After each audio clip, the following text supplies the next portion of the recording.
absen 1. Perkenalkan, nama saya Anissa Nazazalia dari absen 3. Perkenalkan, nama saya Almar Raganum Alfioratri dari absen 7. Nah, pada kesempatan kali ini kami akan mempresentasikan proyek kami Forward Changing, yaitu sistem pakar tentang diagnosa penyakit nyamuk. Langsung saja ke materinya. Jadi bagi yang belum tahu tentang sistem pakar itu apa, jadi sistem pakar itu adalah cabang dari ilmu kecerdasan buatan dan juga bidang ilmu yang muncul bersama perkembangan teknologi dan ilmu komputer. Sistem pakar merupakan sistem yang dirancang untuk dapat meniru keahlian seorang pakar di bidangnya untuk memodelkan kemampuan atau memecahkan suatu permasalahan. Oke, kita langsung aja masuk ke websitenya. Nah, ketika kita login sebagai dokter, maka tampilannya kan seperti ini. Nah, teman-teman atau user yang telah login ke website tersebut, apa aja sih hal yang dapat kalian lakukan di sini? Nah, jadi pertama kita bisa mengubah, menambah, menghapus gejala penyakitnya. Begitu juga dengan penyakit, kita juga bisa mengubah, kita bisa menambahkan penyakit dan juga menghapus penyakit atau daftar penyakitnya. Kita klik ke gejala dulu, kita akan menjelaskan terlebih dahulu satu persatu. Nah, pada poin gejala ini terdapat 30 kode gejala yang kita masukkan ke dalam database, yaitu yang pertama, terus misalkan kita ada kode G001 dengan nama gejala itu demam, dan G002 yaitu merasa kedinginan dan lain sebagainya.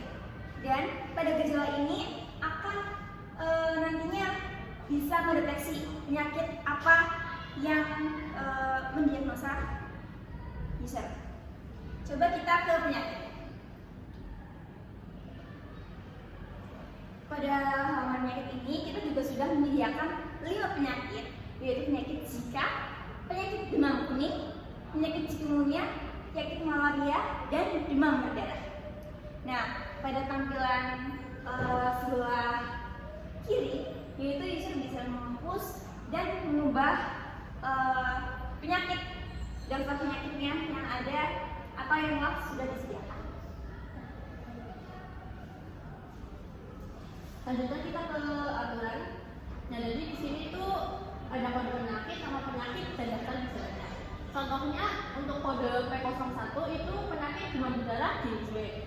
Untuk daftar gejalanya itu ada J001, J002 dan lain sebagainya. Begitu pula dengan penyakit lainnya.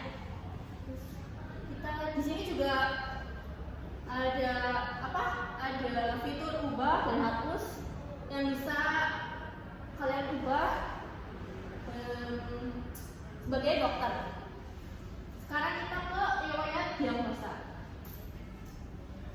Nah, ini contohnya ada tanggalnya, ada nama usernya, dan juga ada nama penyakitnya. Di sini juga bisa kalian hapus ya.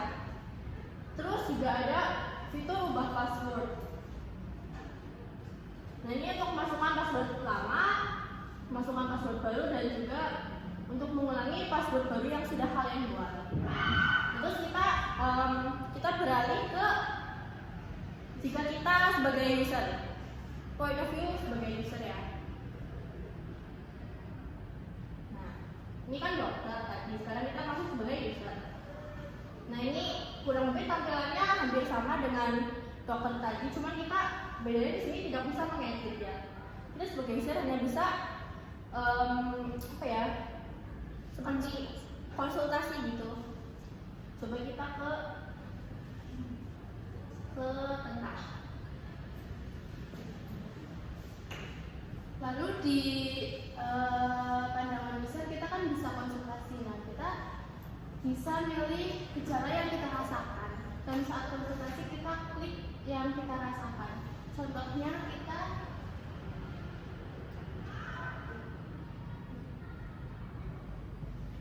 yang klik yang 1 gitu, misal kita merasakan demam, kita klik lalu 2, 3,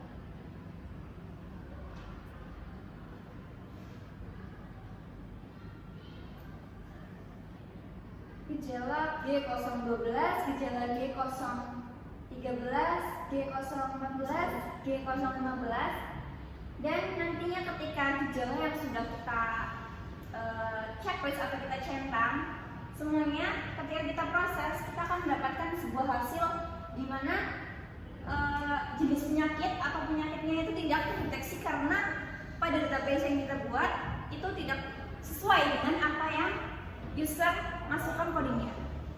Nah, di sini kita bisa ulangi konsultasi.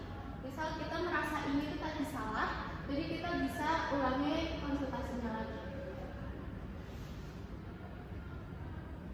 Lalu kita ke riwayat diagnosa. Nah, di sini tadi kita kan baru aja mengisi kan. Tadi tanggalnya tanggal bulan 11 Januari 2023. Di sini ada nama user. Dan tadi penyakit yang kita isi itu kan tidak terdiagnosa. Jadi di sini itu ada penyakit tidak terdiagnosa. Di sini juga sebagai user kita bisa menghapus mungkin ada yang salah. Lalu kita ke ubah password. Di sini juga sebagai sisi user kita juga bisa ubah password.